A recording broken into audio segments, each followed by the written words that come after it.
ब्रह्म प्रकाश दुबे हमारे साथ जुड़ गए हैं न्यूज रूम से, जिनके पास जानकारी है, ताजा अपडेट्स है, रेलवे की तरफ से क्या कहा जा रहा है वो बता रहे हैं। ब्रह्म प्रकाश। देखिए विद्या, रेलवे के अधिकारियों से हमारी लगातार बातचीत चल रही है। अभी 2 मिनट पहले ही बात हुई है।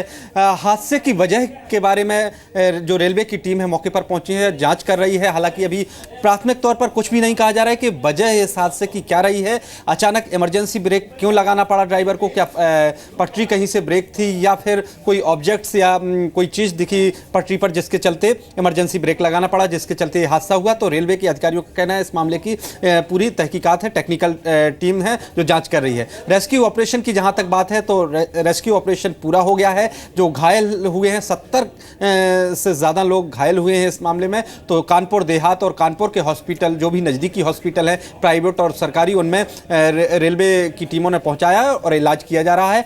जो कैजुअल्टी है टोटल अभी तक जो बताया गया है यूपी के पुलिस के कंट्रोल रूम की तरफ से कि कुल 63 इसमें अभी मौतें हुई हैं इस एक्सीडेंट में। और रेल मंत्री ने भी इस मामले में जांच के आदेश दिए हैं कि आखिर इसकी वजह क्या है, क्यों हादसा हुआ। महत्वपूर्ण बात विद्या एक और मैं बता दूं कि रेलवे के गैंगमैन से लेकर टॉप तक के अधिकारी में से कुछ सिलेक्टेड लोग, जो रेल शिविर चल रहा है फरीदाबाद में सूरजकुंड में, वहां पर 3 दिन के शिविर में मौजूद हैं। प्रधानमंत्री ने पहले दिन संबोधित किया था वीडियो कॉन्फ्रेंसिंग से, आज भी प्रधानमंत्री को शामिल होना है इसी मसले पर रेलवे में कि आखिर कैसे क्या सारी चीजों को ट्रैक ठीक है ब्रह्म प्रकाश जी। क्योंकि हमारे साथ राकेश चोपड़ा रिटायर्ड इंजीनियर और पूर्व रेल बोर्ड के सदस्य भी हमारे साथ जुड़े हुए हैं, तो उनसे भी हम जानकारी लेते हैं। तब तक कुछ और जानकारी आप निकालिए तो आपके पास लौट कर आएंगे। राकेश चोपड़ा जी, ये बड़ा हादसा है और इस तरह के हादसे में रेस्क्यू में कितना टाइम लगता है, और अगर इस तरह के हादसे होते हैं तो उसके पीछे वजह क्या हो सकती है सर?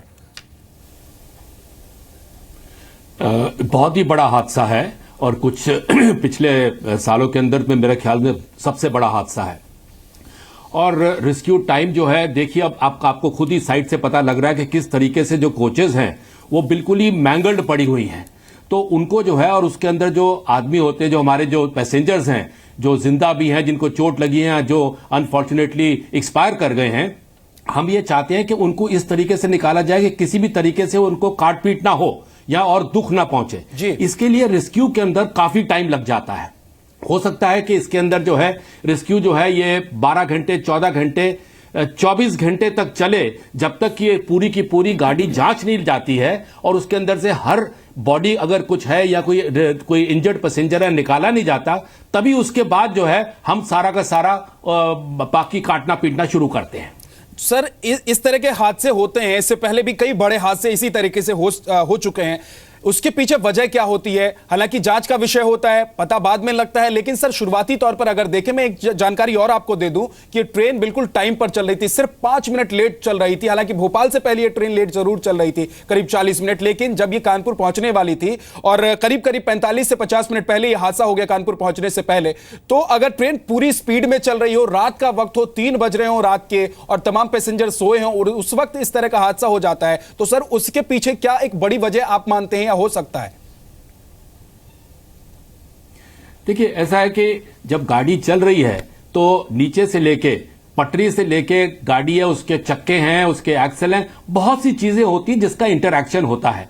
इसी के लिए हम लोग रेलवे में कहते हैं कि पहले जांच पड़ताल हो जाए, हम आपको बता देंगे।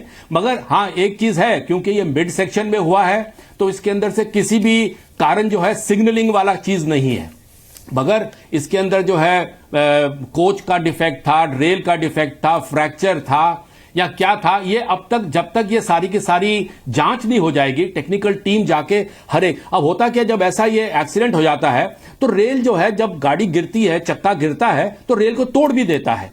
तो पता करना कि कहां से अगर कुछ हुआ था, कैसे शुरू हुआ, वो थोड़ा टाइम ले लेता है। ठीक है सर, इसके लिए ठीक है सर, आप हमारे साथ बने रहिए। साहब, ये उत्तर प्रदेश के पुलिस अधिकारियों ने क्या कहा है, उन्होंने क्या जानकारी दी है इस बड़े हादसे के बारे में, वो भी अपने दर्शकों को सुना देते हैं।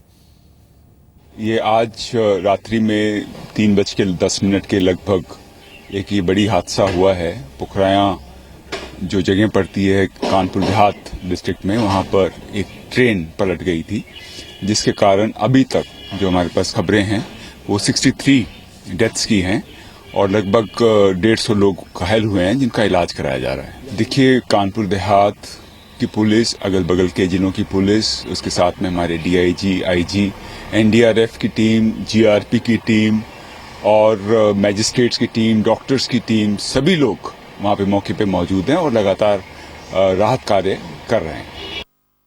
रेस्क्यू ऑपरेशन चल रहा है, फुल स्विंग में चल रहा है। कुछ बॉडीज और मिली हैं और बॉडी काउंट 63 तक पहुंच गया है। अभी दो तीन जो कोच बुरी तरह से डैमेज हैं, उनमें से कटर का इस्तेमाल करके, क्रेन का इस्तेमाल करके उनको ट्रैप लोगों को निकालने का प्रयास किया जा रहा है। कितनी बॉडीज अभी तक? 63। कितने बजे का हादसा है ये? 3:15।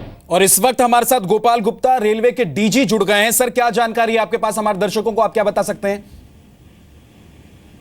जी, जोन कानपुर वहाँ मौके में मौजूद है। मैं भी वहाँ पहुँच रहा हूँ और जो डीएम कानपुर देहात और एसपी कानपुर देहात ने जो भी इंजर्ड हैं उनके लिए व्यवस्था कर दी है और रेस्क्यू ऑपरेशन चल रहे हैं। अभी तक जो बॉडीज हैं वो 63 हुई हैं और अभी बाकी भी इंडिया की टीम वहाँ मौके पर है। उसका कटर वगैरह से और भी जो भी उसमें कुछ लोग फंसे होने की आशंका है उनको निकाल रहे हैं वहाँ पर जी। और काफी वहाँ पर लोग भी इकट्ठा हो गए हैं, तो पूरे ट्रेन की हिफाजत के लिए भी अरेंजमेंट किया जा रहा है ताकि जिसका सामान है वो सब ठीक से वहाँ रहे और घायलों को और बाकी यात्रियों को उनका सामान वगैरह ठीक से मिल जाए। जी गोपाल जी, क्योंकि लगातार हम ये जानने की कोशिश कर रहे हैं कि कुल 14 बोगियां ऐसी हैं जो पटरी से उतरी हैं और कितने लोग घायल हो सकते हैं। रेलवे के पास आपके पास क्या जानकारी है रेलवे के मुताबिक? इंजर्ड के बारे में फिगर्स अभी हम आपके पास डिटेल एग्जैक्ट नहीं दे पाएंगे, अभी हम मालूम कर रहे हैं और मैं खुद भी अभी वहाँ पहुँच रहा हूँ, लेकिन अभी ये वहाँ पर हमारे अधिकारी मौजूद हैं और इंजर्ड के बारे में फिगर जो होगी वो आप सर ये बताइए कि मरने वालों की संख्या जो बताया जा रहा है यूपी पुलिस की तरफ से 63 हो गया है, इसकी जानकारी भी रेलवे को है क्या? ये फिगर्स हुए हैं जो बॉडी वहाँ पहुंचाई गई हैं मॉर्चरी में। अभी और भी लोग फंसे हुए हैं क्या इन डिब्बों में? हाँ, अभी आशंका है, इसीलिए एनडीआरएफ की टीम वहाँ मौजूद है और वो रेस्क्यू वर्क के लिए कटर्स वगैरह भी यूज कर रहे हैं। अगर कोई इसमें और ट्रैप होगा तो उसको भी निकाला जाएगा। सर कितनी बड़ी टीम है और कौन कौन सी टीमें अभी रेस्क्यू ऑपरेशन में लगी हुई हैं? जी, इसमें एनडीआरएफ की टीम लगी हुई है, DM Kanpur Dehat, SP Kanpur Dehat, SP GRP वगैरह सारे अधिकारी वहाँ मौजूद हैं वहाँ पर जी। और पूरा रिलीफ टीम झांसी से, रेलवे की कानपुर से दोनों जगह से पहुंच गई है। रेलवे के सारे अधिकारी मौजूद हैं वहाँ पर, एनसीआर के सीएससी भी मौजूद है मौके पर जी। सर जिनके रिलेटिव्स इस ट्रेन में यात्रा कर रहे थे उनके लिए कोई अहम जानकारी हो जो आप देना चाहते हैं हमारे न्यूज चैनल के जरिए? वो ये जो हेल्पलाइन नंबर सारे फ्लैश कर दिए गए हैं, हेल्पलाइन नंबर सारे फ्लैश कर दिए गए हैं, वो सारे हैं, उस पर सारी इंफॉर्मेशन और जो है कानपुर स्टेशन पर और आसपास के सारे स्टेशन पे वो सब नंबर्स वहाँ फ्लैश किए जा रहे हैं और हम लोग खुद ही प्रयास कर रहे हैं कि उनसे पूछ करके उनके जो रिलेशन हैं उनको सबको इन्फॉर्म कर दिया जाए। सर एक जानकारी जो लगातार मैं जानने की कोशिश कर रहा हूं, तमाम लोगों से मेरी बात हो रही, चाहे पुलिस अधिकारी हो चाहे फिर वो रेलवे के अधिकारी हो, कौन कौन से हॉस्पिटल हैं, कौन कौन से हॉस्पिटल में इन लोगों को भर्ती कराया गया है जो जख्मी हुए हैं, जो यात्री थे, उनके बारे में अगर नाम बता सके उन हॉस्पिटल्स की, ताकि जो रिलेटिव्स हैं इन घायलों की वो वहां तक पहुंच सके, उनको वहां से जानकारी कुछ हासिल हो सके। ठीक है, मैं एक नंबर दूंगा अभी आपको, वो सारा इन्फॉर्मेशन मिल जाएगा। उससे कानपुर के जो सिविल हॉस्पिटल वगैरह में जाते इंजर्ड भेजे गए हैं और अगर आप थोड़ा वेट करें तो मैं हॉस्पिटल का भी इन्फॉर्मेशन आपको दोबारा बात करेंगे तो मैं सब इन्फॉर्मेशन आपको दे दूंगा। सर ठीक है, मैं इंतजार करूंगा और आपको एक बार फिर से हम फोन लगाकर बात करने की कोशिश करेंगे, क्योंकि उन हॉस्पिटल्स में जहां पर